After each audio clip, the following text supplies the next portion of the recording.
시편 40편의 시인은 이 시를 쓸 때에 내 머리털보다 많은 죄로 무수한 재앙에 둘러싸여 있습니다. 그러기에 마지막 단락 13절부터 보면 여호와를 부르며 나를 구원하소서, 나를 도우소서 간구합니다.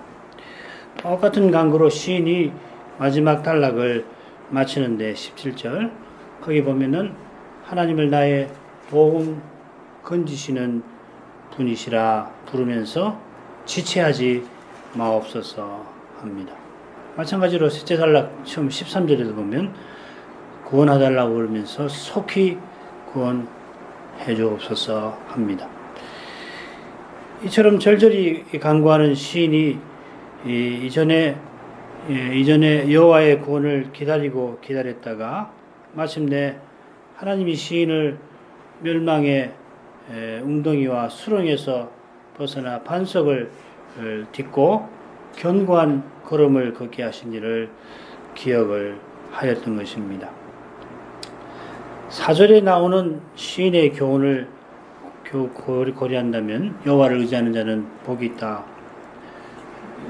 고려한다면은 전에도 시인이 이 시련을 겪을 때에 지금과 같이 원수들이 시인의 목숨을 노리며 조롱했던 것 같습니다. 여호와께서 시인을 수렁에서 건져 반석 위에 두실 뿐만 아니라 새 노래를 그의 입에 두셨습니다.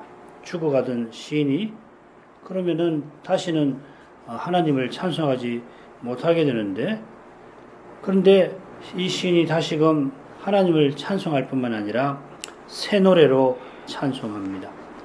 우리 하나님께 올릴 찬송이라 했으니까 백성과 함께 찬송하였습니다. 이 새 노래는 특별히 오신 메시아와 하나님 나라에 관한 것입니다. 모든 시편이 그리스도의 기도이긴 합니다만은 그 중에서도 이 새 노래라 하는 표현이 나오는 시편은 장차 하나님이 메시아를 보내어서 구원을 완성하신다 하는 이 뜻을 분명하게 담고 있습니다. 이런 점에서 이제 우리가 살피는 이 시편이 히브리서에 인용된 그 점 중요할 것입니다. 히브리서는 멜기세덱의 반차를 좇은 대제사장 예수 그리스도를 교훈하는 그 단락의 대미에서 10장에서 이 부분을 6, 7절, 8절까지도 인용을 하는데 8절까지가 맞아요. 거기 중요한 해설을 이 시편을 인용하고서 해설을 덧붙입니다. 지난 시간에 6절까지 살폈는데 하나님이 제사와 예물, 번제와 속죄제를 기뻐 아니하신다 하는 것을 시인의 귀에 통하여 들리셨습니다. 시인은 하나님이 기뻐하시는 것을 무엇이라고 안 것입니까? 이제 그 해답을 우리가 함께 찾아가십시다. 7절, 8절 그때 내가 말하기를 내가 왔나이다. 나를 가리켜 기록한 것이 두루마리 책에 있나이다. 나의 하나님이여 내가 주의 뜻 행하기를 즐기오니 주의 법이 나의 심중에 있나이다 하였나이다. 여호와께서 시인의 귀를 통하여 그 기뻐하시는 뜻을 알리셨는데 바로 그때 시인이 하나님께 아뢰었습니다. 이 장면은 이사야 6장 이사야가 하나님 소명을 받을 때 장면과 비슷한 것 같아요. 여호와께서 내가 누구를 보낼까 할 때에 여호와께서 내가 여기 있나이다. 나를 보내소서 했는데 이 시인도 하나님이 기뻐하시는 뜻을 알리셨을 때에 그 뜻을 신속하게 받들었습니다. 시인은 하나님의 뜻을 받들면서 나를 가리켜 기록한 것이 두루마리 책에 있습니다 하고 고합니다. 이 나를 가리켜 기록한 두루마리 책이 대체 무엇인가 해설이 분분합니다.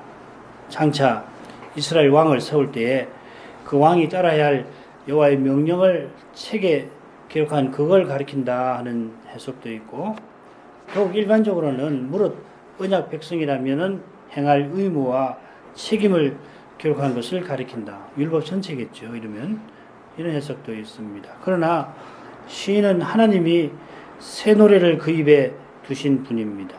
시인은 여호와를 나의 하나님이라 부르고 또 17절에서는 주라고 부르는 여호와의 종입니다. 그가 다윗이라면은 신명기 17장의 율법서를 가리킬 수 있습니다만은 이스라엘 왕에 관한 기록은 성경 처음으로 거슬러 올라갑니다. 나곤의 심판에서 예언한 여인의 시로부터 아브라함에게 약속하신 열방을 구원하는 그의 시를 거쳐서 이스라엘을 내 장자라 부르며 세운 그 성막 규례까지 성경은 항상 그리스도를 증거합니다. 시인이 왕이든지 선지자든지 자기가 오실 메시아를 전할 사람임을 잘 압니다. 그의 사명의식은 마지막 선지자 세례 요한의 고백에 잘 드러납니다. 바리새인이 요한에게 와서 너는 내게 대하여 무엇이라 하느냐 물으니까 요한이 이사야의 말과 같이 나는 광야에서 외치는 자의 소리라 고백합니다. 그는 그저 여호와의 말씀을 받아 전할 뿐입니다. 자기가 소리일 뿐입니다. 그 소리를 통해 세상 죄를 지고 가는 하나님의 어린 양이 전해지십니다. 그처럼 어린 양을 드리는 제사 규례와 제사가 이루어지는 성막 규례를 통해 모세가 그리스도를 전했습니다. 그처럼 그리스도가 세상에 오셔서 자기를 가리켜 여기 성전보다 더 큰 이가 있다. 마태복음 12장 6절 바리새인들이 안식일 날 밀밭에서 제자들이 이삭을 먹는다고 비방할 때에 여기 성전보다 큰 이가 여기 있다 하셨고 조금 아래 내려가면은 요나보다 더 큰 이가 여기 있다. 솔로몬보다 더 큰 이가 여기 있다 하셨습니다. 그 중간에 어떤 사건이 있는지 기억하시죠? 안식일에 한편 손마른 사람을 낫게 해주셨고 이어서 귀신 들려서 눈 멀고 벙어리 된 사람을 고쳐주신 사건이 기록되어 있습니다. 구약의 새 중보직분이 그리스도 안에서 이루어져서 하나님 나라가 임하였던 것입니다. 구약 시인이 누구인지 우리가 정확히 알기는 어려워도 그가 성경에서 자기를 가리켜 기록한 게 무엇인지 분명히 알았고 그가 그리스도를 증거했다는 것을 우리가 분명히 압니다. 시인이 내가 주의 뜻 행하기를 즐긴다 고백했는데 그 내용은 다음 단락에 나올 것입니다. 다음 부분에 분명하게 나옵니다. 9절 10절에 하나님의 뜻은 하나님이 기뻐하시는 일입니다. 선신 하나님이 기뻐하시는 일을 시인도 즐거워합니다. 기뻐합니다. 하나님이 기뻐하시는 일이 우리에게 틀림없이 기쁜 일입니다. 당장에는 하나님의 뜻이 우리에게 무거운 짐처럼 보일지라도 하나님의 사랑을 깨달으면 그 짐이 가볍습니다. 인생은 무릇 짐을 져야 합니다. 짐 안 지는 사람 없습니다. 사람이라면 마땅히 짐을 지는 어떤 의무 아래 있는 존재입니다. 하나님의 뜻 아래 살아야 합니다. 그 뜻이 하나님의 사랑이 하나님에게서 나온 까닭에 하나님의 사랑을 깨닫는 사람은 하나님의 뜻을 즐겁게 받듭니다. 그처럼 시인은 주의 법이 내 심중에 있습니다 고백하였습니다. 모세가 들으라 이스라엘아 하고서 한번 여호와를 전심으로 사랑하라 하고서 이 말씀을 너는 마음에 새기라 보냈는데 모세의 명령을 받던 시인은 여호와를 전심으로 사랑하는 것입니다. 이것이 율법과 선지자의 강령입니다. 이 교훈을 예수님이 드러내실 뿐만 아니라 또한 받들게 하십니다. 이는 내가 나의 법을 그들의 속에 두리라 하는 하나님의 예언을 이루시는 일입니다. 마음에 주의 법이 있다는 것은 성신으로 마음에 할례 받는 바로 그 일입니다. 그리스도의 영에 감화받은 시인이 그리스도의 심정을 품고 살아갔던 것입니다. 9절 10절 내가 대회 중에서 의의 깊은 소식을 전하였나이다. 여호와여 내가 내 입술을 닫지 아니할 줄을 주께서 아시나이다. 내가 주의 의를 내 심중에 숨기지 아니하고 주의 성실과 구원을 선포하였으며 내가 주의 인자와 진리를 대회 중에서 은이치 아니하였나이다. 9절은 시인이 전한다 입술을 닫지 아니한다 했고 10절에서는 숨기지 않는다, 선포한다, 은이치 아니한다, 감추지 아니한다 이 말이죠. 그처럼 9절 처음 보시면은 대회 중에서라는 표현이 나오고 10절 끝에 똑같은 표현이 나옵니다. 이런 걸 유념하면 시를 외우는 것이 훨씬 쉬울 겁니다. 시인이 백성들이 다 모임에서 의의 깊은 소식을 전했다 했는데 그 내용이 10절에서는 주의 의, 주의 성실과 구원, 주의 인자와 진리라고 상세히 표현되었습니다. 이 부분에서 우리가 뭐 다 중요합니다만 놓치지 말아야 할 표현, 번역 때문에 더욱 그러는데 그게 뭐냐면 주께서 아십니다 하는 겁니다. 이 표현이 9절과 10절을 사실은 이어줍니다. 그래서 다 똑같은데 보시면 내가 대회 중에서 의의 깊은 소식을 전하였나이다. 내가 내 입술을 닫지 아니하였습니다. 여호와여 주께서 아시나이다. 이렇게 이어져 갑니다. 이런 줄거리를 통해서 시인이 뭘 말하려 하는 것입니까? 시인은 자기 귀로 들리신 주의 뜻을 즐거이 행하였던 일을 5가지로 아뢰면서 자기가 어떤 심정으로 사명을 받들었는지 지금 주님이 아신다고 강조합니다. 과거 일을 이야기하면서 주께서 지금 아시지 않습니까? 하는 겁니다. 이런 표현법은 지금도 시인이 주님을 전심으로 사랑함을 틀림없이 주님이 알고 계신다고 하는 것을 드러내는 겁니다. 9절과 10절에서 5가지는 시인이 과거에 행한 것이고 중간에 주께서 아신다는 것은 지금 현재입니다. 과거에 시인이 하나님을 전심으로 사랑하여 사명행한 것을 지금 주님이 아십니다. 이 시제의 변화가 11절로 이어집니다. 나를 긍휼히 여기소서 내 죄가 내 머리들보다 많습니다. 지금 시인은 자기 공로를 하나님 앞에 드러내는 게 아닙니다. 시인이 주님을 전에도 사랑하고 이제도 사랑하는 그 심정을, 사랑의 심정을 주님 앞에 드러내는 것입니다. 시인의 기도를 들으시는 하나님은 먼저 시인을 사랑하셨고 지금도 사랑하십니다. 시인이 많은 죄로 많은 재앙 아래에 있습니다만 그 재앙이 시인을 사랑하시는 하나님의 손에서 나온 것을 압니다. 하나님의 사랑을 생각할 때 자기의 많은 죄가 이 죄가 꼭 시인 개인의 죄라고 볼 필요는 없어요. 주님을 사랑하는 자기 마음을 비수처럼 지릅니다. 주님을 향한 사랑을 말하는 시인은 시인을 향한 주님의 사랑에 호소하는 것입니다. 이것이 언약관계의 심장과 같은 것입니다. 주님이 부활 후에 베드로 들어 네가 나를 사랑하느냐 물으셨고 베드로는 내가 주를 사랑하는 줄을 주께서 아십니다 하고 대답하였습니다. 주님이 베드로와 그의 마음을 아시는 것은 그와 교회를 향한 생각이 많으신 그 사랑의 마음에 있는 것입니다. 주님의 사랑을 붙들지 못하는 마음은 심판의 두려움에 휩싸입니다. 바로 그 두려움에서 벗어나려고 연약한 인생이 어리석게도 자기가 행한 공로를 들이대든지 무엇을 행해서 자기 죄값을 치를 듯이 생각하는 것입니다. 이 어리석은 생각이 죄에서 오는 것입니다. 죄의 사함을 확신하지 못하는 마음은 죄의 독한 영향력에서 벗어나지 못합니다. 시인은 대회 중에서 기쁜 소식을 전했습니다. 이 표현이 22편, 35편에도 나옵니다. 이 부분 보면은 이 시와 비슷한 내용들이 나오죠. 대회는 이스라엘이 거룩하신 하나님 앞에 다 모여서 하나님을 섬기는 것입니다. 하나님 앞에 모인 언약 백성을 향하여 시인은 자기 귀로 들리신 말씀을 전하였습니다. 이게 시인의 소명입니다. 시인을 부르신 목적입니다.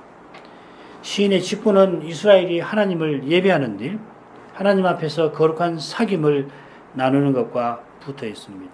바로 이것이 교회의 모든 직분이 힘써야 할 바이기도 합니다. 직분은 그리스도의 말씀을 전하고 그리스도의 통치를 드러내고 그분의 사랑을 나타내기 위하여 있습니다. 이 목적은 그리스도를 전하고 받는 데에서 예배를 통해서 이루어져 가는 것입니다. 시인은 자기 귀를 통하여 들리신 말씀을 의의 기쁜 소식이라 하였습니다. 이 기쁜 소식, 복음이지요. 이 소식을 전함으로 시인은 하나님의 기뻐하시는 뜻을 기쁘게 행합니다. 전부 기쁨입니다. 언약의 말씀은 근본적으로 기쁜 소식입니다. 언약은 사랑의 교제입니다. 거룩한 사랑은 순수한 기쁨과 붙어 있습니다. 죄로 말미암은 슬픔이 이 세상 사는 동안 거룩한 사귐에 늘 닥칩니다마는 성도의 교제는 주님이 모든 눈물을 씻기시는 그날을 향하여 나아갑니다. 우리가 울지 않을 수 없지만 영원히 울지 않기 위하여 웁니다. 인생의 연약함에 필연 울어야 합니다마는 그 울음은 그리스도와 같아지는 날에 다 사라집니다. 이 소망 위에서 우리가 함께 즐거워합니다. 우는 자와 함께 울면서 또한 즐거워합니다. 하늘의 주님이 성신 안에서 희락을 내려주시는 까닭입니다.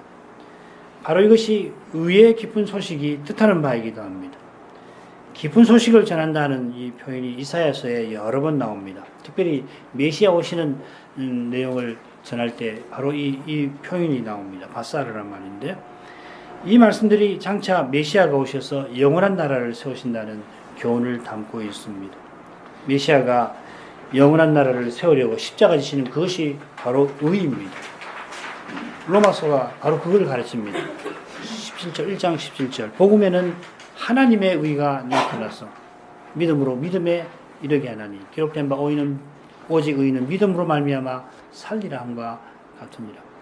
하나님의 의, 주의 의, 10절에는 주의 의라는 말이 나오는데, 이 하나님의 의가 뭐냐면 하나님이 친히 언약을 이루신다 하는 것입니다. 예수는 사람 되신 하나님, 여호와의 종으로 오신 여호와이십니다. 여호와 그분이 우리가 위반한 언약을 친히 이루려고 우리와 하나 되어 주셨습니다. 바로 이것이 10절에서 시인이 힘써 전한 내용입니다. 주의 의, 하나님의 의, 하나님의 성실과 구원, 하나님의 인자와 진리, 진실. 바로 이 표현들은 여호와가 사람 되셔서 언약 이루심을 전하는 것입니다. 우리의 구원은 주님의 성실에 있습니다. 시편 90편 보시면은 모세가 주의 앞에는 천년이 하루 같아 하면서 인생의 그 무상함을 강조하였습니다. 인생이 70이요, 강건하면 80인데 하나님 앞에서는 한순간이다 하였습니다마는, 그러나 주님은 그 천년을 하루처럼 여기며 친히 언약을 이루어 오셨습니다. 성실하신 주님은 우리의 비참한 현실을 보실 때 하루를 천년같이 여기십니다. 바로 이것이 주의 인자하심입니다. 그 무한하신 사랑에 우리의 구원이 흔들림 없이 있습니다. 만일 우리 구원이 조금이라도 우리 행위에 달려 있다면 우리의 죄가 우리의 구원을 다 무너뜨려 버릴 것입니다. 그처럼 우리가 조금이라도 자기를 자랑한다면 실로 두려운 일입니다. 얼마나 두려운지 주님이 우리를 사랑하셔서 시련을 통하여 똑똑히 알게 하십니다. 언제나 주님만 의지해야 합니다. 주님의 사랑을 늘 바라보아야 합니다. 주님의 의에 우리의 구원이 달려 있으니 우리가 혹 실패할지라도 주님의 공효를 의지할 것입니다. 그처럼 우리가 주님의 뜻을 쫓아 행한다면 그 은혜에 감사할 것입니다. 시인이 이처럼 하나님을 전심으로 사랑하여 하나님 인자와 진실을 힘써 전했습니다만, 지금은 주님의 긍휼이 절실한 형편입니다. 여호와여, 주의 긍휼을 내게 거치지 마시고 주의 인자와 진리로 나를 항상 보호하소서. 이 번역대로 하자면 시인의 간구가 되는데, 사실은 시인의 확신을 표현하는 것 같아요. 좀 바꿔야 됩니다. 주님 여호와여, 주는 주의 긍휼을 내게 그치지 아니하시고 주의 인자와 진리로 나를 항상 보호하실 것입니다. 이 번역은 9절 끝과 끝에 나오는 표현과 붙어 있습니다. 여호와, 주님, 주님이 아십니다. 여기는 주님 여호와여. 지금 시인은 지난날을 이야기하면서 자기가 주님을 사랑하는 줄을 주님이 아십니다 고백을 합니다. 베드로가 부활하신 주님에게 내가 주님을 사랑하는 줄 주님이 아십니다 고백하였던 바로 그 심정이 시인에게 있는 것입니다. 주님을 향한 자기의 사랑이 자기에게서 나온 게 아니라 주님이 주신 것을 고백합니다. 주님의 주신 것은 당연히 주님이 사랑하신 까닭입니다. 그 주님의 변함없는 사랑에 시인이 이제 호소하는 것입니다. 시인이 주님의 긍휼을 구하고 주님의 인자와 진리로 보호해 주실 것을 호소하는 이유가 12절에 나올 겁니다. 시인이 말하는 죄와 재앙만 아니라 우리 자신이 긍휼이 절실한 연약한 존재이고 그처럼 주의 인자와 진실이 우리의 삶을 붙들고 인도합니다. 우리가 꼭 죄를 지어서 긍휼이 필요한 것만 아니라 우리 자신이 하나님의 불쌍히 여겨주심 없이는 한순간도 견딜 수 없는 연약한 존재입니다. 시인이 그치지 아니함 항상 이렇게 표현한 것은 지금 다급한 현실에서 벗어나면 된다 그런 생각을 일축해 버립니다. 주님의 인자와 성실하심이 항상 우리에게 절실하고 그분의 긍휼이 언제나 우리를 붙듭니다. 우리가 형통한 때도 그리스도의 공효가 절실합니다. 드러나게 죄 지은 때만 아니라 그때만 그리스도의 십자가가 필요한 게 아닙니다. 바로 이런 교만한 생각이 우리를 계속 실패하게 만드는 겁니다. 형통하면 금방 마음이 안이어지고 느슨해져서 실패하는 것입니다. 주님의 은혜가 우리를 형통하게 만듭니다. 주님이 함께 하시면 눈에는 큰 파도가 들이닥치는 것 같을지라도 실은 그게 형통입니다. 연약한 인생이라 주님이 함께 하셔도 어려운 현실에 마음이 약해집니다마는 인생이 본래 그렇게 연약하구나 알고서 겸손히 주님의 손을 붙드는 것입니다. 사람의 시선을 의식해서 의연 현실에서 우연한 척 하지 않아도 됩니다. 사람은 그 든든히 선 때에도 한 호흡에 불과할 뿐입니다. 그저 주님의 경관 손을 붙들고 하면 족합니다. 형통할 때에도 더욱 겸손해지기를 바랄 뿐입니다. 12절 무수한 재앙이 나를 둘러싸고 나의 죄악이 내게 미침으로 우러러 볼 수도 없으며 죄가 나의 머리털보다 많음으로 내 마음이 사라졌음이니이다. 이 절이 11절과 붙어 있다는 것은 사라졌음이니이다 하는 표현에 잘 드러납니다. 바꿔 말씀드리면 12절은 왜냐하면 이런 표현으로 시작이 되고 앞선 내용을 시인이 고백하는 이유를 드러내는 것입니다. 11절을 한글 개역대로 시인의 강구로 본다면 주의 긍휼을 강구하는 이유가 될 것입니다. 또 11절까지를 시인의 고백과 확신으로 본다면 시인이 우러러보지 못하고 그 마음이 사라진 낙담한 현실을 주님이 그대로 두시지 않을 것이라 하는 시인의 깨달음과 호소가 여기 담겨 있는 것입니다. 재앙과 죄악이 나란히 나오는데 이 재앙은 죄로 말미암은 악, 큰 악을 가리킵니다. 그 재앙이라고 번역해도 괜찮습니다. 시인의 죄가 시인을 미치고 따라잡고 혹은 덮치고 그 악이 시인을 둘러싼다 하였습니다. 이거는 홍수의 이미지가 있습니다. 홍수가 덮치는 것처럼 시인이 자기 죄와 재앙을 감당하지 못하는 형편입니다. 그처럼 시인은 자기 죄가 나의 머리털보다 많다고 고백합니다.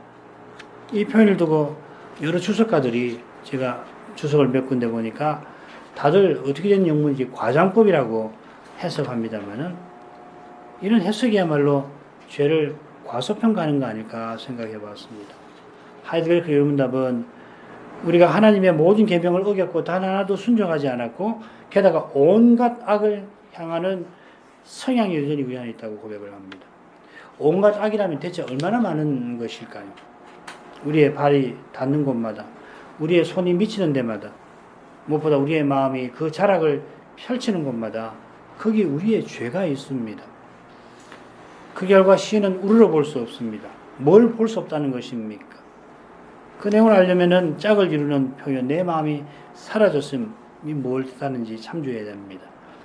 원문대로는 내 마음이 나를 버렸다 하는 표현인데 소망이나 용기가 다 사라져버린 상태를 가리키는 것 같습니다. 시인이 조금 전에 살핀 대로 이전에 소명을 힘써 이루며 하나님의 뜻을 이루었던 과거를 고백했는데 이제 자기의 많은 죄와 그로 인한 재앙에 그만 낙심하고 만 것입니다. 낙심한 나머지 시인이 지금 볼 수 없게 되었습니다. 눈물을 많이 흘려서 시력이 흐려진 것일까요? 그럴 수도 있지요. 그러나 시인이 소명을 힘써 이루면서 보고자 했던 그 일이 영영 이루어지지 않을 것처럼 보이는 그걸 가리키는 것 같습니다. 새 노래, 곧 우리 하나님께 올릴 찬송을 자기 입에 두셔서 많은 사람이 하나님을 의지하는 그 아름다운 나라가 영영이 사라질 것 같습니다. 앞서 죄에 관해서 우리가 생각했습니다마는 죄가 그 수가 많은 것처럼 죄책은 실로 깊고 심각합니다. 우리 청소년들 맥베스 알죠? 맥베드라고 하는 그 왕을 죽이고 두 손에 피가 잔뜩 묻어 있는 것을 보고는 뭐라고 그러냐면은 대양의 물을 다 가지고 이 손에 피가 씻어질 것인가? 천만에 오히려 이 손은 망망대해를 분홍으로 물들이고 푸른 바다를 핏빛 일색으로 만들고 말렸다. 그렇게 말하지 않습니다. 죄가 우리 마음을 덮치면 우리 마음은 절망의 어두움에 떨어집니다. 주님의 은혜만이 그 어둠을 밝히고 주님의 사랑만이 소망을 잃지 않게 합니다. 이제 마지막 단락인데 이 마지막 단락은 말씀드린 것처럼 속히 구원해 주십시오 하고 시작하고 마지막에 지체하지 마옵소서 이렇게 끝납니다. 그처럼 지체하지 마십시오 구할 때 하나님을 나의 도움 나의 건지시는 자라 했는데 13절에 보면 하나님의 구원과 도우심을 간구합니다. 참 시적이죠. 중간에는 서로 대조되는 간구가 나오는데 14, 15절에는 나의 영혼을 찾아 멸하는 자, 나의 해를 기뻐하는 자와 관련된 원수와 관련된 간구가 나오고 16절에는 주를 찾는 자, 주의 구원을 사랑하는 자, 언약 백성, 시인과 하나된 믿음으로 일치한 사람들과 관련된 간구가 나옵니다. 주를 찾는 모든 사람이 즐거워하며 하나님을 찬송하게, 하나님의 구원을 찬송하게 해달라고 시인이 간구합니다. 반면에 시인의 해를 기뻐하고 시인을 향하여 하하 조롱하는 악인들은 도리어 수치당하고 놀라게 해달라고 구합니다. 중간에 나오는 이 두 가지 간구를 통해서 시인이 바라는 구원이 무엇인가 짐작할 수 있습니다. 돌려 생각하면 시인이 지금 원수들의 잔인한 공격 아래 있는 것입니다. 그들은 시인의 목숨을 노립니다. 무수한 재앙에 둘러싸여 있는 시인을 조롱합니다. 그래서 시인은 나는 궁핍하고 가난하고 궁핍합니다 하고 주님 앞에 아뢰입니다.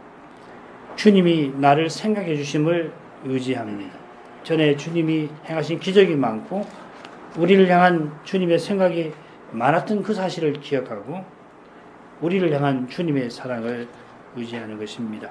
13절 여호와의 은총을 베푸사 나를 구원하소서 여호와여 속히 나를 도우소서. 후반절에 하나님의 신속한 도움을 구하는 점에 비추어서 전반절에 은총 베푸사라는 표현의 뜻을 살펴야 합니다. 이걸 번역하면 기뻐하사 나를 구원하소서 혹은 나를 구원하기를 즐거워하소서라는 뜻입니다. 구원하기를 즐거워하니까 은총 베푸는 것입니다마는 구원할 뜻을 품은 뜻을 이루어 주십시오 하는 말입니다. 하나님이 무수한 재앙에 둘러싸인 시인을 그대로 두시려는 그 뜻을 다 버려버리시고 이제 시인을 건져 내려 해 주시는 것을 표현하는 겁니다. 이런 표현을 통해서 시인은 구원이 오직 하나님께 있음을 고백하는 겁니다. 자기 머리털보다 많은 죄로 무수한 재앙에 둘러싸여 있는 시인이 스스로 재앙에서 벗어나지 못하고 더욱이 그 많은 죄를 없이 할 수 없습니다. 많은 죄는커녕 작은 죄 하나도 우리가 없애지 못합니다. 오직 우리 머리털까지 다 세시는 하나님의 사랑에 우리의 구원이 있습니다. 이 순간에 우리가 어떤 형편에 있든지 그 형편이 사람 보기에 어떠하든지 우리 자신도 무시하는 우리의 머리털까지 하나님은 다 살피고 계십니다. 우리 머리에서 머리털 한 올이라도 제멋대로 떨어지지 않습니다. 그 누구도 그 무엇도 자기 마음대로 우리 머리에서 한올을 빼앗아가지 못합니다. 그처럼 하나님이 건지시기 기뻐하시는 그때가 우리에게 가장 좋은 때이고 또 가장 바른 때입니다. 현실이 너무 힘들어 한순간 또 견디기 어려울지라도 그 현실이 하나님의 전능하신 손안에 있어서 틀림없이 우리에게 선을 이루게 하십니다. 하나님의 구원을 맛볼 그때까지 연약한 인생은 어느 때까지입니까? 현실에 짓눌려서 괴로워하고 탄식해야 합니다만은 하나님은 우리가 바라는 것보다 속히 그 현실에서 벗어나게 하려 하십니다.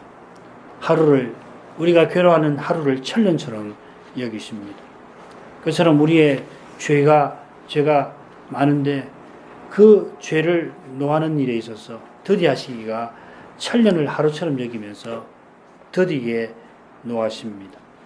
이 사랑에 우리의 구원이 있고 우리의 기도도 마찬가지입니다. 14, 15절 나의 영혼을 찾아 멸하려 하는 자로 다 수치와 낭패를 당케 하시며 나의 해를 기뻐하는 자로 다 물러가 욕을 당케 하소서.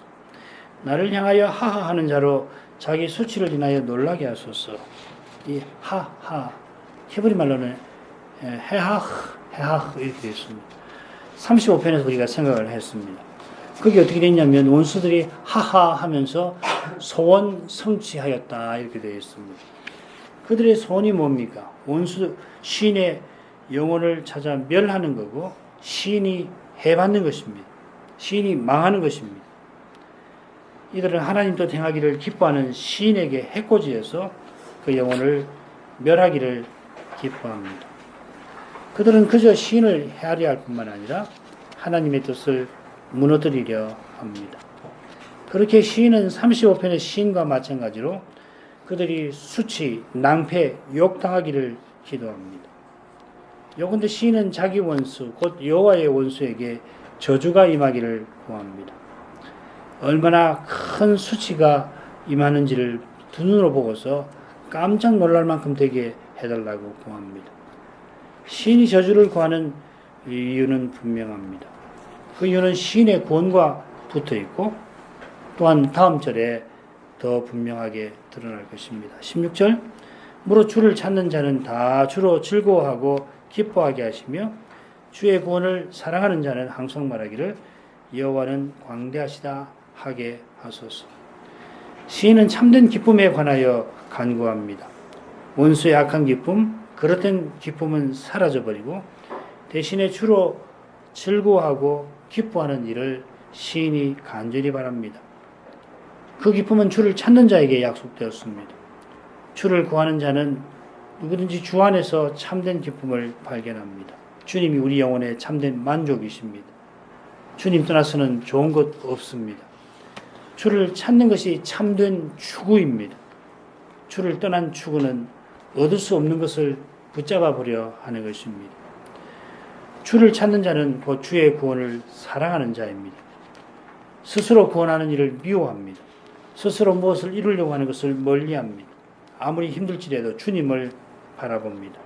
형통할 때에도 주의 구원을 사랑하여 자기를 높이지 않습니다.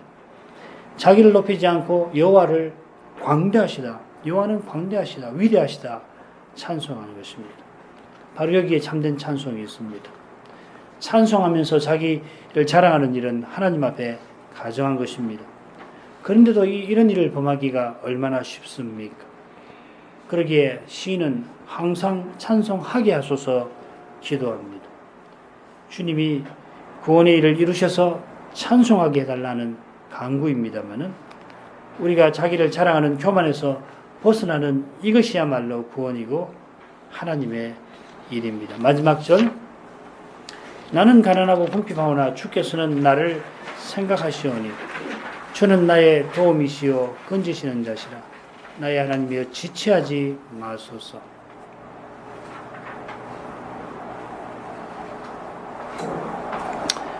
시인은 자기의 가난하고 궁핍함을 고백하며 기도합니다.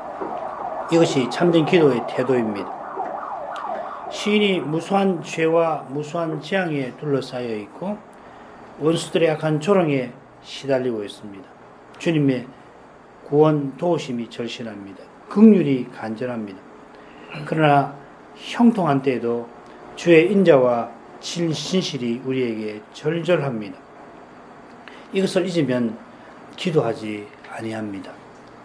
그처럼 주님이 나를 생각하시는 그 사실이 있어 우리가 기도합니다. 시인은 우리를 향한 하나님의 생각이 많다 고백하면서 이 기도를 시작하였습니다. 언약 백성을 향한 하나님의 생각이 많으신 까닭에 시인을 하나님이 여전히 생각하심을 깨닫습니다. 하나님이 사랑하시는 까닭에 시인을 외면치 아니하십니다. 시인이 하나님의 이름을 부르는 그 사실이 하나님이 그를 생각하시는 중요한 증거입니다. 하나님이 버리지 아니하시는 까닭에 시인이 기도하며 하나님을 가까이 합니다. 죽음의 수렁에 시인이 추락하는 것처럼 보입니다마는 기도하는 시인을 하나님이 가까이 하십니다. 우리를 향한 하나님의 생각은 온전히 이루어질 것입니다. 어떻게 이루어지는지 전혀 알지 못할 수 있습니다만 그분의 사랑이 우리를 결코 잃지 아니하실 것입니다. 반대로 주님의 사랑이 우리 마음에 더욱 분명해질 것입니다. 기도하겠습니다. 자비하신 아버지, 시인이 죽음의 수렁에 빠져들어가는 그 형편에서 이전에 하나님이 행하신 기적을 기억하였고 자기를 불러 거룩한 사명을 행하게 하셨던 일을 기억하며 이제 주님의 구원과 도우심을 간구하였습니다. 실로 가난하고 궁핍한 처지, 아무도 도울 수 없는 형편이었지만 하나님이 자기를 생각하신다고 시인은 기억하였습니다.